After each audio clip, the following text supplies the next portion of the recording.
పరిశుద్ధవాకు, ఇది పరిశుద్ధవాకు, పరలోకము నుండి ప్రభు ఇచ్చిన వాకు, పరము నుండి దిగి వచ్చిన వాకు. దేవుని పరిశుద్ధ నామమునకు మహిమ కలుగును గాక. ప్రభునందు ప్రియమైన పరిశుద్ధ వాక్కు టీవీ ప్రేక్షకులకు మన రక్షకుడును ప్రభు అయిన యేసుక్రీస్తు వారి పరిశుద్ధ నామములో మీ అందరికీ శుభవందనాలు. ఈరోజు మన అంశం ఏమిటంటే, దేవుని బిడ్డరా, సోమరితనము పాపము. లోకంలో మనం చూసినట్లయితే గమనించండి, దేవునికి వాక్యంలో ఒక మాట ఉన్నది, ఆజ్ఞ అతిక్రమమే పాపము. అయితే దేవుని బిడ్డరా గమనించండి, పరిశుద్ధ బైబిల్ గ్రంథంలో జ్ఞాని అయినటువంటి సొలొమోను ద్వారా సామెతల గ్రంథము 6వ అధ్యాయము 6వ వచనములు మనం చూస్తే గమనించిన అక్కడ ఒక మంచి మాట వ్రాయబడి ఉన్నది. ఏమిటా మాట అంటే, సోమరి సీమల యొద్దకు వెళ్ళుము, వాటి నడతలు కనిపెట్టి జ్ఞానము తెచ్చుకొనుము అని దేవుడు మరి తన దాసుడైనటువంటి జ్ఞాని అయినటువంటి సొలొమోను ద్వారా ఈ ప్రపంచంలో ఉన్నటువంటి సోమరులకు ఆయన ఈ విషయాన్ని తెలియజేస్తున్నాడు. అయితే దేవుని బిడ్డలు గమనించండి, ఎందుకు ఆయన ద్వారా దేవుడు ఈ విషయాన్ని ఆయన ద్వారా బయలుపరుస్తూ తెలియజేస్తూ ఉన్నాడు అంటే, గమనించండి దేవుని బిడ్డలారా, సోమరితనము అనేది ఒక భయంకరమైనటువంటి పాపము. పాపము అంటే దొంగతనము, వ్యభిచారము, జారత్వము, ఇంకా అబద్ధము, ఇంకా రకరకాలుగా మనము దేవుని యొక్క వాక్యంలో బైబిల్లో మనం చూస్తే ఎన్నో రకాలుగా కనపడుతూ ఉన్నాయి. అయితే చాలామంది అనుకుంటారు, ఈ సోమరితనానికి వచ్చేసరికి ఈ సోమరితనం అనేది పాపము కాదులే అని దాన్ని చాలా సింపుల్గా ఈజీగా వారికి వారు సముదాయించుకుంటారు. సరిది మరి దేవుని బిడ్డలారా, మరి ఏమాత్రము కూడా దాని నుంచి బయటపడలేనటువంటి పరిస్థితుల్లో కనపడుతూ ఉంటారు.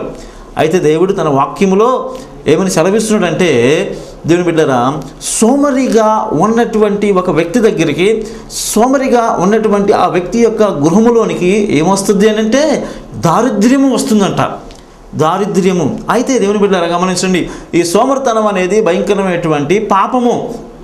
పాపము వల్ల వచ్చు జీతము మరణము. పాపములో ఉన్నటువంటి వ్యక్తి గమనించండి, పరలోక రాజ్యానికి వారసుడు కాడు అని దేవుని వాక్యము స్పష్టంగా దేవుడు మనతో మాట్లాడుతూ ఉన్నాడు. అందుకని దేవుని బిడ్డలు ఇక్కడ ప్రభు ఏమంటున్నాడంటే తన దాసుని ద్వారా, సోమరి ఇదిగో నీవు సీమల యొద్దకు వెళ్ళు. గమనించండి, సాతానుడు దేవుని బిడ్డలారా అందరినీ శోధిస్తాడు. దాదాపు ఇంచుమించు ప్రపంచంలో ఉన్నటువంటి ప్రతి ఒక్క వ్యక్తిని ఏదో ఒక విధంగా శోధించి వాడి పనిని వారు జరిగించడానికి వాడు ప్రయత్నము చేస్తూ ఉంటాడు. అయితే ఈ సోమరట సాతానుడు అందరినీ శోధిస్తే ఈ సోమరి ఏం చేస్తాడంటే, గమనించండి, సాతానును శోధిస్తాడట. ఈ సోమరి సాతానును శోధిస్తాడు అంటే గమనించండి దేవుని బిడ్డలారా, ఈ యొక్క సోమరి ఈ యొక్క తన యొక్క జీవితంలో పనిచేసే టైంలో పని చేయడు, లేవలసినటువంటి టైంలో లేవడు, దేవుని బిడ్డలారా ప్రార్థించవలసిన సమయంలో ప్రార్థించడు, తినే టైంలో తినడు, గమనించండి వెళ్ళే టైంలో వెళ్ళడు. అందరూ పని చేసుకుంటూ ఉంటుంటే ఇతను నిద్రపోతూ ఉంటాడు. అందరూ ఆ యొక్క కార్యక్రమాలకు వెళుతూ ఉంటుంటే ఇతను ఇంకా మంచంలోనే దేవుని బిడ్డలారా గమనించండి ఆ యొక్క చేతులు ముడుచుకొని దుప్పట కప్పుకొని, గమనించండి మరి ఆ సమయాల్లో అందరూ మరి వారి వారి కార్యక్రమాల్లో ముందుకు సాగుతూ ఉంటుంటే ఇతను మాత్రము ఆ యొక్క పనులకు వెళ్లకుండా ఈ భయంకరమైనటువంటి ఈ సోమరితనములో జీవిస్తూ ఉంటాడు. అయితే దేవుని వాక్యంలో మనం చూసినట్లయితే సోమరిగా ఉన్నటువంటి వ్యక్తులు దేవునికి ఏమాత్రము ఇష్టముగా ఉండరు. వారిని దేవుడు ఏమాత్రము తన సన్నిధికి చేర్చుకోడు. అంత మాత్రమే కాకుండా వారిని అంటా దేవుని బిడ్డలారా ఆయన రాజ్యాన్ని కూడా వారికి ఏం లేదంటే వారసత్వము లేదు. బైబిల్ గ్రంథంలో మనం చూసినట్లయితే దేవుని బిడ్డలారా ఆయన పనిచేసే వారందరినీ, అనగా ఆయన స్తుతించే వారిని, ఆయన నామాన్ని గురించి ప్రకటించే వారిని, ఆయన గురించి నిలబడేటువంటి వారిని ఆయన అద్భుతముగా దేవుని బిడ్డలారా వాడుకున్నారు. అయితే దేవుడు ఎవరిని వాడుకున్నాడు, ఎవరిని ఆయన పిలిచాడు, ఎవరిని తన సేవ కొరకు ఆయన ప్రతిష్ఠించాడు, ఎవరిని ఆయన బలమైనటువంటి వ్యక్తులుగా ఈ లోకములో ఆకాశ నక్షత్రాలులాగా ఆయన వారిని మరి దీవించి ఆశీర్వదించారు అంటే, ఇదిగో సోమరిగా ఉన్నవాడిని, లేక గోళ్ళు గిల్లుకునేవాడిని, లేక నిద్రపోయేటటువంటి వ్యక్తిని, లేక దేవుని బిడ్డలు గమనించండి అక్కడే ఉండి గమనించండి ఏమాత్రం కూడా అడుగు ముందుకు వేయలేనటువంటి వ్యక్తిని ఆయన ఏమాత్రమో పిలవలేదు.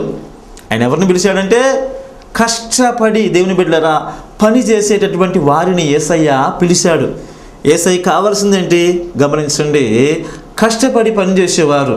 యేసుప్రభువు వారు కూడా మనం చూసినట్లయితే ఆయన పరలోకాన్ని విడిచిపెట్టి భూలోకానికి వచ్చి దేవుని బిడ్డలారా గమనించండి తన యొక్క వయసు పెరుగుతూ ఉన్నప్పుడు, తర్వాత మరి ఆయనకు ఊహ వస్తూ ఉన్నప్పుడు, మరి యవనస్తుడిగా ఒక 10-12 సంవత్సరాలు ఆ వయసులోనే ఆ యొక్క నజరేతులో తన తండ్రి అయినటువంటి ఆ యొక్క యేసేపు ఆ యొక్క ప్రాంతంలో దేవుని బిడ్డలారా ఆయన ఏం చేశాడంటే యేసేపు చేసినటువంటి వడ్రంగి పని ఆయన చేశాడు.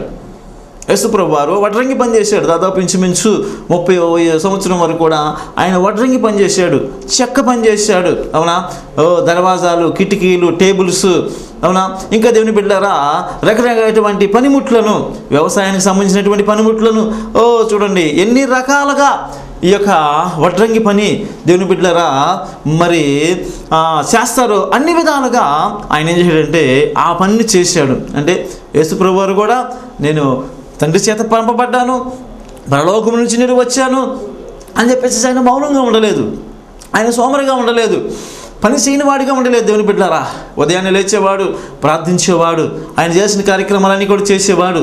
తర్వాత ఈ పని చేసేటటువంటి టయానికి కనీసము గమనించండి ఒక్క నిమిషం కూడా ఆలస్యం చేయకుండా తన పని ఆయన చేసుకుంటూ ముందుకు సాగినటువంటి వ్యక్తిగా యేసుప్రభువు తన యొక్క జీవితంలో మనం చూస్తున్నాం. దేవుని బిడ్డలారా గమనించండి చూడండి ఆ యొక్క యేసుప్రభువే ఆయన చేశాడు, కష్టపడి పనిచేశాడు. ఈ లోకంలో మనం చూసినట్లయితే చాలామంది కష్టపడి పని చేయడానికి ఏమాత్రమో ఇష్టపడరండి. ఈజీగా ఉండాలి, చెమట పట్టకూడదు, అవునా, గమనించండి చెప్పులు అరిగిపోకూడదు, బట్ట మాయకూడదు, అవునా. దేవుని బిడ్డలారా ఈ విధంగా మనం చూసినట్లయితే మానవుడు కష్టపడకుండా సంపాదించడానికి ప్రయత్నము చేస్తున్నాడు. అది దేవుని బిడ్డలారా అది నీకు ఆశీర్వాదం కాదు. దేవుని వాక్యం ఏమైనా సెలవిస్తుందంటే ఇదిగో నిశ్చయముగా నీవు నీ చేతులు కష్టార్జితము అనుభవించదువు. నీ కష్టార్జితాన్ని దేవుడు దీవించాలి, ఆశీర్వదించాలి అంటే నీవు యథార్థముగా నీవు దైవ సన్నిధిలో కష్టపడి నువ్వేం చేయాలంటే పని చేయాలి. బైబిల్ గ్రంథంలో మనం చూసినట్లయితే యేసుప్రభు దేవుడు తన పని కొరకు గమనించండి మరి ఎవరెవరిని పిలిచారయా అంటే ఎవరిని పిలిచాడు, ఎవరిని తన పని కొరకు ఆయన ఎన్నిక ఏర్పాటు చేసుకున్నాడని దేవుని వాక్యములో మనం చూస్తే దేవుని బిడ్డలారా కష్టపడి పనిచేసేటటువంటి వారినే దేవుడు తన పని కోసం ఆయన పిలిచాడు. ఆది కాండంలో మనం చూసినట్లయితే దేవుని బిడ్డలారా ఆది కాండంలో ఒక వ్యక్తి కనబడుతున్నాడు. ఆయన ఎవరంటే నోవాహు. ఆ నోవాహును దేవుడు పిలిచి ఇదిగో నోవాహు ఇదిగో నీవు జలప్రళయం రాబోతూ ఉన్నది, నీవు ఏం చేయాలంటే వాడను సిద్ధపరుచు. ఆ యొక్క వాడ బారు ఎంత, వెడల్పు ఎంత, ఇన్ని అరలు ఉండాలి, ఈ విధంగా అని చెప్పేసి దేవుడు ఆయనే కొలతలు ఇచ్చాడు. అయ్యా నేను వృద్ధుణ్ణి, నాకు బలం లేదు, నాకు శక్తి లేదు, నా వల్ల కాదు, చేసే వయస్సు బలము అంతా కూడా అయిపోయింది, నా వల్ల కాదయ్యా అని చెప్పేసి ఏమాత్రము కూడా దేవుని బిడ్డలారా నోవాహు అనలా. వాస్తవానికి దేవుడు నోవాహును పిలిచి తన యొక్క ఆ పనిని మరి చేయమన్నప్పుడు అంతకుముందు నోవాహు చేసినటువంటి పని ఏమిటంటే ఆయన వ్యవసాయకుడుగా వ్యవసాయం చేసినటువంటి వ్యక్తిగా మనం కనపడుతున్నాం. ద్రాక్ష తోట నాటడము, పరామర్శించటము, బలం వేయటము, దేవుని బిడ్డలారా దానికి కావలసినటువంటి ఏర్పాట్లన్నీ కూడా చేయటము, చాలా కష్టపడి ఆయన ఏం చేశాడంటే వ్యవసాయం చేశాడు. దేవుని బిడ్డలారా అంటే దేవుడు నోవాహుని పిలవకముందు ఆ యొక్క నోవాహు చేసినటువంటి పని ఏమిటయ్యా అంటే వ్యవసాయం అనేటటువంటి ఆ యొక్క పనిని ఆయన చేశాడు. ఈ లోకంలో మనం చూసినట్లే దేవుని బిడ్డలారా మరి వ్యవసాయము అనేటటువంటి ఆ పని చాలా కష్టమైంది. ఎండలో చేయాలి, ఆఫీసులో లాగా నీళ్ళను కూర్చొని ఏసీలో కూర్చొని చేసేటటువంటి పని కాదు. దేవుని బిడ్డలారా ఆ యొక్క వ్యవసాయం చేసేటప్పుడు రాళ్ళు గుచ్చుకుంటాయా, ముళ్ళు గుచ్చుకుంటాయా, దేవుని బిడ్డలారా గమనించండి చాలా రకమైనటువంటి ఇరుకులు, ఇబ్బందులు అక్కడ కనపడుతూ ఉన్నాయి. అయినా కానీ నోవాహు శ్రమించి కష్టపడి ఆ యొక్క వ్యవసాయ డిపార్ట్మెంట్లో ఒక మంచి వ్యక్తిగా ఆయన ముందుకు సాగుతూ ఉన్నాడు కనుక నోవాహు చేసినటువంటి పనిని దేవుడు చూసి ఇదిగో ఈ వ్యక్తి అయితే నాకు నా పని చేస్తాడు, నేను చెప్పినట్టు చేస్తాడు, ఇతను కష్టపడి పని చేసేటువంటి వ్యక్తి కనుక అని చెప్పేసి దేవుని బిడ్డరా ఆ నోవాహును దేవుడు పిలిచి ఏం చేశాడంటే పని అప్పగించాడు. ఏమి పని అంటే ఇదిగో ప్రకటిస్తూ ఈ పని చెయ్యి, ఈ యొక్క వాడను నీవు సిద్ధపరుస్తు అని చెప్తే దేవుని బిడ్డలారా నిజముగా దేవుడు ఏదైతే చెప్పాడో నోవాహుకి ఆ పనిని ఏం చేశాడంటే ఆ యొక్క నోవాహు చేశాడు, ప్రకటిస్తూ ఉన్నాడు. తర్వాత ఆ యొక్క వాడను సిద్ధము చేస్తూ ఉన్నాడు అన్నమాట. చూడండి ఎంత అద్భుతమైనటువంటి గొప్ప గొప్ప కార్యాలు దేవుడు తన యొక్క సేవకుడైనటువంటి నోవాహు జీవితంలో ఆయన చేశాడు అనమాట. రెండవది ఇంకొక వ్యక్తిని కూడా మనం చూసినట్లయితే దావీదు ఉన్నాడు దేవుని బిడ్డలారా. ఆయన కూడా మరి చిన్నతనంలో కష్టపడి పనిచేసేటువంటి వ్యక్తి అనమాట. తనకి చూడండి తనకు ముందున్నటువంటి తన యొక్క అన్నలు చాలామంది ఉన్నారు. వాళ్ళ పనులు దేవుని బిడ్డలారా వేరు, దావీదు పని ఏరనమాట. దావీదు ఏం పని గమనించండి చేశాడా అంటే ఆయన గొర్రెలు కాస్తూ ఉండేవాడు. ఈ పని కూడా చాలా కష్టమైంది దేవుని బిడ్డలారా. వాన, వరద, ఎండ, అవునా, గమనించండి ముళ్ళు, రాళ్ళు, దేవుని బిడ్డలారా ఈ విధంగా రకరకాలైనటువంటి మరి ఆ గొర్రెలను మరి అన్నిటినీ ఒక ప్లేస్లోకి తోలుకొని వెళ్ళటం, ఏ విధమైనటువంటి క్రూర మృగాలు వాటి మీద పడి వాటిని సంహరించకుండా జాగ్రత్తగా కాపాడటము, చాలా దూరం వెళ్ళిపోవటము, అవునా, మరి వాటి నిమిత్తము జాగ్రత్త వహించటము, చాలా శ్రమతో కూడినటువంటి కష్టంతో కూడినటువంటి పని దావీదు చేశాడు. దావీదు చేసినటువంటి పని ఏమిటంటే గమనించండి, ప్రభు పిల్లకు ముందు అభిషేకించక ముందు దావీదు ఆయన ఏం పని చేశాడంటే గొర్రెలను దేవుని బిడ్డలారా కాస్తూ ఉన్నటువంటి దావీదుని దేవుడు పిలిచాడండి. అవును, ఇదిగో గొర్రెలు కాస్తున్నటువంటి ఈ దావీదు అయితే నా పనికి చూడండి కరెక్ట్గా మరి చేయగలడు. ఈ యొక్క దావీదు కష్టపడి పనిచేసేటటువంటి వ్యక్తి కాబట్టి ఈ గొర్రెలను కాస్తూ ఉన్నటువంటి విషయము దేవునికి తెలుసు కనుక దేవుని బిడ్డలారా ఆ యొక్క దావీదునే దేవుడు ఎన్నిక ఏర్పాటు చేసుకున్నాడు. తన అన్నలు ఉన్నారండి, గమనించండి. చూడండి ఆ యొక్క అన్నలను తీసుకొని వచ్చినప్పుడు వీళ్ళు కాదు అన్నాడు. మరి ఎవరు అంటే ఇంకా ఎవరన్నా ఉన్నారేమో అడుగు అంటే గమనించండి ఆ యొక్క సేవకుడు అడుగుతూ ఉన్నాడు, వేరేనా ఇంకెవరన్నా ఉన్నారంటే ఉన్నాడయ్యా, ఒకడు కడసాడి వాడు ఏం చేస్తాడు అంటే ఇదిగో గొర్రెలను కాస్తూ ఉంటాడు. చాలా దూరం వెళ్ళిపోయాడయ్యా, వెళ్ళి కూడా కొన్ని రోజులు అవుతుంది, మరలా ఎప్పుడు వస్తాడో మరి తెలియదంటే ఇదిగో అతన్ని పిలుచుకురండి, అతను వచ్చే వరకు నేను ఇక్కడే ఉంటానని చెప్పాడు దేవుని బిడ్డలారా. ఆ దేవుని యొక్క మరి సేవకుడు, దేవుడు పంపినటువంటి సేవకుడు నిజంగా దావీదుని పిలిచే వరకు, దావీదు వచ్చే వరకు అతను అక్కడే ఉన్నాడు. అతను అక్కడికి రాగానే దేవుడు అంటున్నాడు, ఇదిగో ఇతడు నేను ఎన్నిక ఏర్పాటు, నా ప్రణాళిక సంఘంలో చిత్తంలో ఉన్నటువంటి వ్యక్తి ఇతనే. వయసు సాలదని కానీ, ఎత్తు సాలదని కానీ, లేక ఈ లోకానికి కొంచెము చూపులకి తక్కువవాడు కానీ నువ్వు అనుకుంటావేమో, ఆలస్యం చేయక నీ తైలపు కొమ్మ ఆయన వినిపెట్టి నీవు అతన్ని అభిషేకించు అని దేవుని బిడ్డలారా దేవుడు దగ్గరికి వచ్చిన తర్వాత, చూసిన తర్వాత తన యొక్క సేవకుణ్ణి తనతో మాట్లాడి గమనించిన ఆ యొక్క దావీదుని అభిషేకించి రాజుగా దేవుని బిడ్డలారా ప్రత్యేకించాడు అనమాట. నిజంగా గమనించింది. ఈ విధంగా మనం చూసినట్లయితే మరి దావీదుని దేవుడు ఎప్పుడు పిలిచాడంటే ఇదిగో గొర్రెలు కాస్తూ ఉన్నప్పుడు. గొర్రెలు కాసేటటువంటి విషయంలో చాలా కష్టంతో కూడినటువంటి పని దేవుని బిడ్డలారా. ఆ గొర్రెలు కాస్తున్నటువంటి దావీదుని దేవుడు పిలిచి తన పని కొరకు ఆయన ఎన్నిక ఏర్పాటు చేసుకున్నాడు.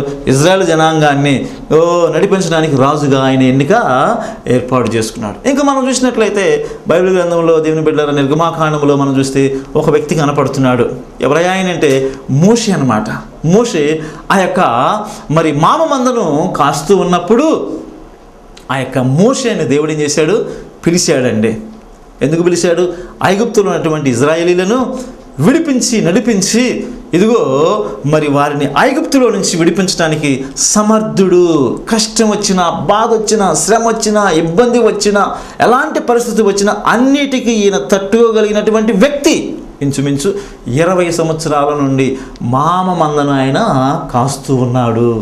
చాలా శ్రమ, చాలా కష్టము, చాలా ఓర్పు, చాలా సహనము దేవుని బిడ్డలారా, చాలా మరి త్యాగంతో కూడినటువంటి పని ఆయన చేస్తూ ఉన్నాడు. కనుక ఇదిగో ఇతను నాకు కావాలి అని దేవుడే దేవుని బిడ్డలారా ఆ యొక్క హోరేబులో మండుస్తున్నటువంటి పొదలో నుండి ఆ యొక్క మరి మోషేతో మాట్లాడి మోషేని దర్శించి మోషేని పిలిచి పలకరించి, రా మోషే, నీవు నాకు కావాలి, ఇదిగో లక్షల మందిని నీవేం చేయాలి, నడిపించాలి. నా వల్ల కాదు ప్రభు అంటే, లేదు లేదు లేదు లేదు, నీ పనిని నేను చూశాను, నీ కష్టాన్ని నేను చూశాను, నీ పరిస్థితిని నేను చూశాను, నీవు నాకు కావాలి అని చెప్పేసి దేవుని బిడ్డలారా ఆ యొక్క మోషేని కూడా దేవుడు ఏం చేశాడంటే ఆ మామ మంద కాస్తూ ఉన్నప్పుడు దేవుడు పిలిచాడు. చూసి చూడండి, అవునా, కష్టపడి పని చేస్తున్నటువంటి వ్యవసాయం చేస్తున్నటువంటి నోవాహును దేవుడు పిలిచాడు.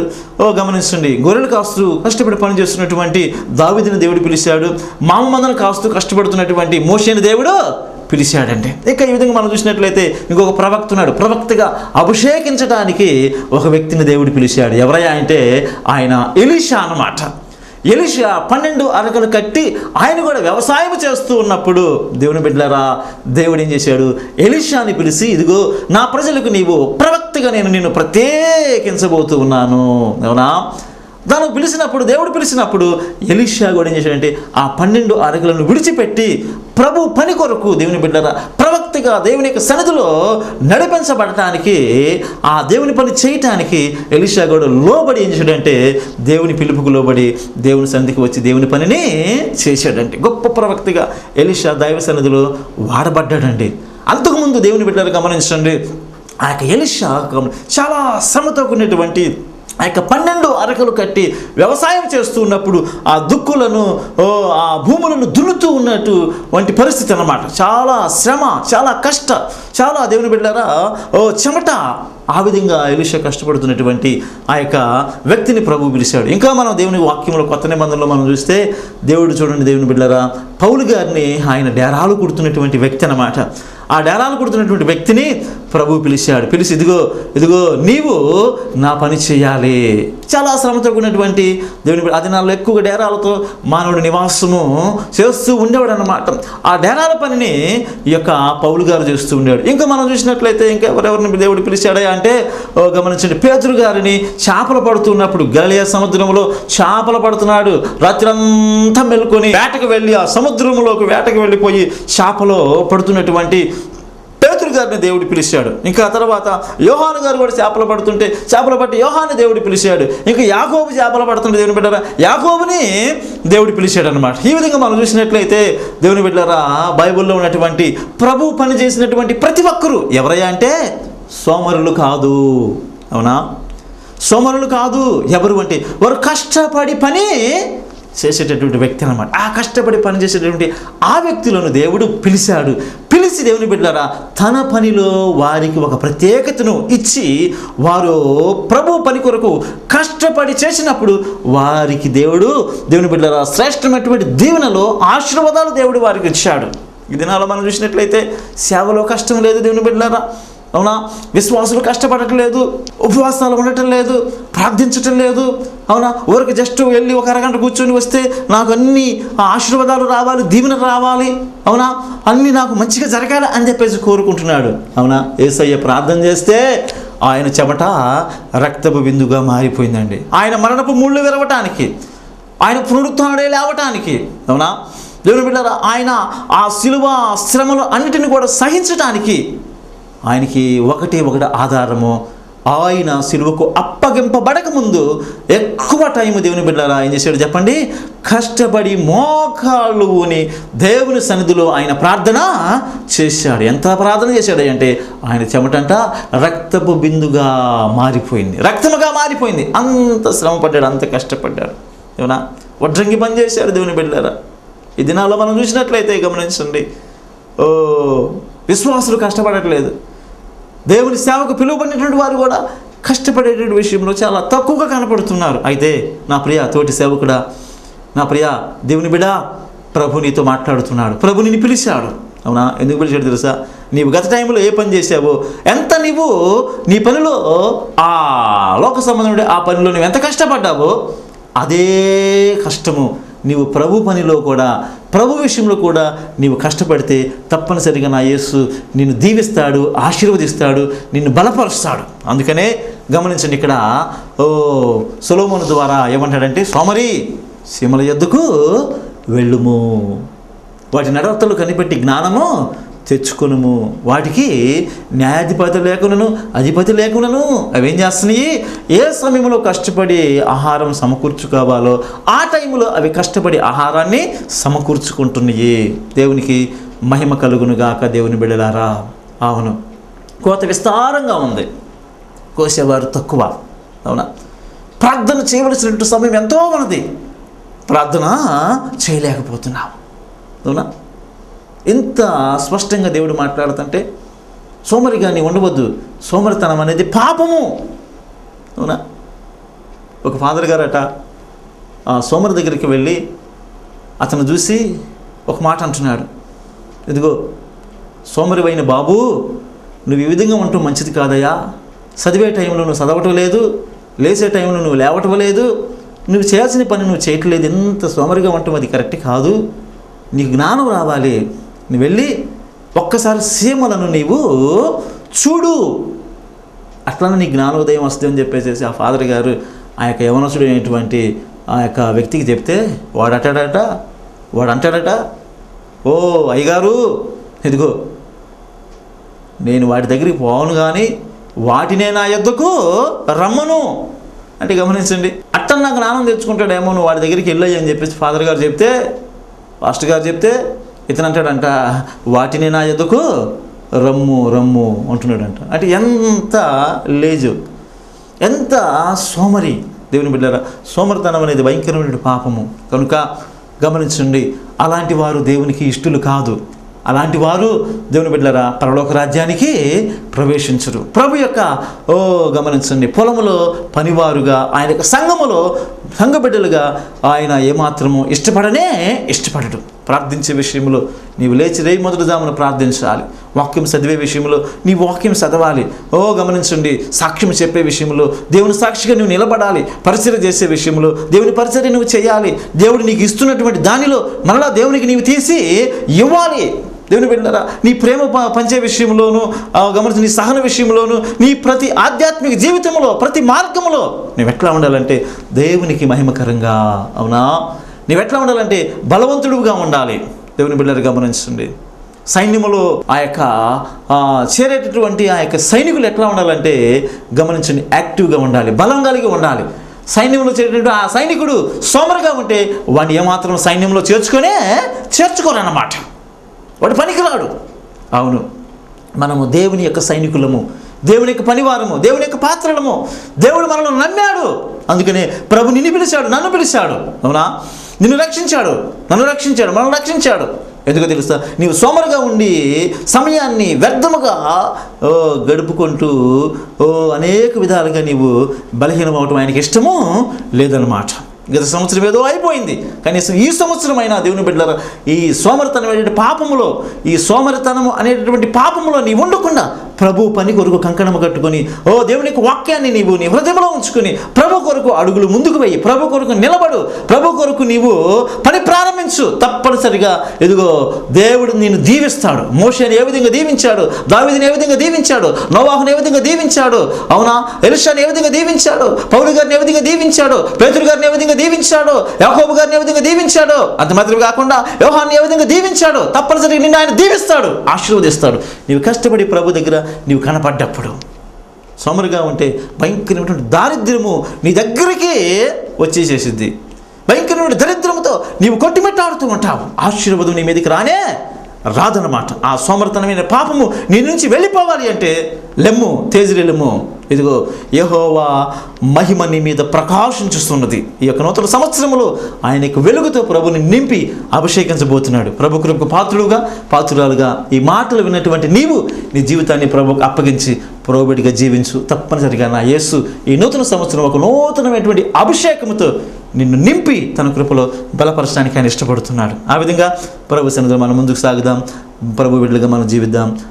అట్టి కృపా దీవెన ఆశీర్వాదము దేవుడు నీకు సమృద్ధిగా దయచేసి నిన్ను దీవించి ఆశీర్వదించునుగాక. Amen, amen. దేవుని బిడ్డలారా, మరి ఇంతవరకు ఈ కార్యక్రమం వినడానికి ప్రభు కృప చూపించి ఉన్నారు. ఈ కార్యక్రమాన్ని మీరందరూ వినటానికి స్పాన్సర్ చేసినటువంటి మన యొక్క బిడ్డలు, మరి సోదరులు, దేవుని యొక్క బిడ్డలు, వంగిపురము వాస్తవ్యులు, వంగిపురపు సౌలు, తన యొక్క భార్య కవిత, బిడ్డలు, ఆ కుటుంబ సభ్యులు ఈ కార్యక్రమాన్ని అనేక మంది, లక్షల మంది వినటానికి వారు స్పాన్సర్ చేశారు. వారి కొరకు మనం ప్రార్థన చేద్దాం. దేవుడు వారిని దీవించి ఆశీర్వదించును గాక. ఇంకా బలహీనలు ఉంటే మీకు ఎక్కడైతే బలహీనంగా ఉందో అక్కడ మీరు చేపట్టుకునండి, విశ్వాసం ఉంచండి. ప్రభు తప్పనిసరిగా మిమ్మల్ని స్వస్థపరచ ఆయన మీకు విడుదల ఇవ్వబోతున్నాడు. మరి మీరు స్వస్థపరచబడబోతున్నారు. దేవుడు మిమ్మల్ని బాగు చేయబోతున్నాడు. ఆ విధంగా ఏకీభవించండి. ప్రార్థన. మహోన్నతుడైన మా దేవా, సర్వాధికారి మా తండ్రి, ఇంతవరకు మీ లేఖన భాగం నుంచి మీరు మాతో మాట్లాడారు. అందుని బట్టి మీకు స్తోత్రాలు నాయన. ఈ మాటలు విన్న మా ప్రియులు, మీ బిడ్డలందరినీ మీరు దీవించండి, ఆశీర్వదించండి. ఆరోగ్యమును, బలమును, శక్తిని, ఆత్మీయ కృపను మీరు దయచేయండి. వాక్యానుసారమైన జీవితము ప్రతి ఒక్కరికి మీరు దయచేయండి నాయన. సోమరులముగా మేము ఉండకుండా కష్టపడి మీ పొలములో పనివారముగా మీ సన్నిధిలో ముందుకు సాగుటకు మీరు సహాయం చేయండి. మాకు ముందున్నటువంటి మా పితరులందరూ మేఘములే కనపడుతూ ఉన్నారు. వారి జీవితాల్లో, వారి మార్గాల్లో వారు కష్టపడి పని చేశారు కనుక వారిని మీరు పిలిచి వారిని మాత్రమే మీరు వాడుకున్నారు నాయన. సోమరులుగా ఉన్న వారిని మీరు పిలవలేదు, మీరు వారిని వాడుకోలేదు నాయన. దేవా మీకు వందనాలు. ఆ విధముగా మేము ఉండకుండా, మీ బిడ్డలు ఉండకుండా నాయన, బలవంతులుగా కష్టపడి ప్రతి విషయంలో పనిచేసేవారుగా, ప్రార్థించే విషయంలోను, వాక్యం చదివే విషయంలోను, పాటలు పాడే విషయంలోను, స్తుతించే విషయంలోను, పరిచయం చేసే విషయంలోను, ఇచ్చే విషయంలోను, ప్రతి విషయంలో ప్రభా మీ సన్నిధిలో ఆశీర్వాదకరంగా నీ బిడ్డల ముందుకు సాగడానికి మీరు సహాయం చేయండి నాయన. మీకే వందనాలు. బలహీనలు మీరు బలపరచండి. ఏ బలహీనతో, ఏ వ్యాధితో, ఏ రోగంతో నీ బిడ్డలు నీ వైపు చూస్తున్నారు, ప్రతి విధమైనటువంటి బలహీనతను, చీకటి కార్యములను నజరేయుడైన యేసు నామములో బంధిస్తున్నాను. విడుదల మీరు దయచేయండి. స్వస్థపరచండి నాయన. మా ప్రియుని రాత్రి ప్రత్యేకంగా మీరు దర్శించి, మీరు తాకి, మీరు ముట్టి స్వస్థపరిచినందుకు మీకు వందనాలు. అదేవిధంగా స్వామి, ఈ కార్యక్రమాన్ని అనేక మంది విని ఆశీర్వదించబడటానికి మా ప్రియులు, మీ బిడ్డలు స్వామి, వంగిపరపు సౌలు సోదరుడు, తన భార్య కవిత, వారి బిడ్డలను నాయన నా ప్రభు, వారి కష్టార్జితాన్ని మీరు దీవించి ఈ కార్యక్రమాన్ని స్పాన్సర్ చేయడానికి నీ బిడ్డలు ముందుకు వచ్చారు. వారిని మీరు దీవించండి, ఆశీర్వదించండి. ఆరోగ్యంతో, కృపతో, ఆర్థికంగా, ఆత్మీయంగా మీ యొక్క మార్గంలో, మీ సన్నిధిలో నా తండ్రి నాయన నా ప్రభు, వారిని మీరు దీవించండి. మంచి ఆధ్యాత్మిక జీవితాన్ని, రక్షణ మార్గాన్ని మీరు దయచేయండి. మీ కృపను స్థిరపరిచి నడిపించి మీరే మహిమ పొందమని, నన్ను మమ్మల్ని అందరినీ మీ చేతులకు అప్పగించుకుంటూ ఆశీర్వదించమని యేసు నామములో ప్రార్థన చేస్తున్నాను మా పరమ తండ్రి. ఆమేన్, ఆమేన్. దేవుడు మిమ్మల్ని దీవించును గాక. అందరికి వందనాలు. ప్రభు కృప మనకు తోడైండును గాక.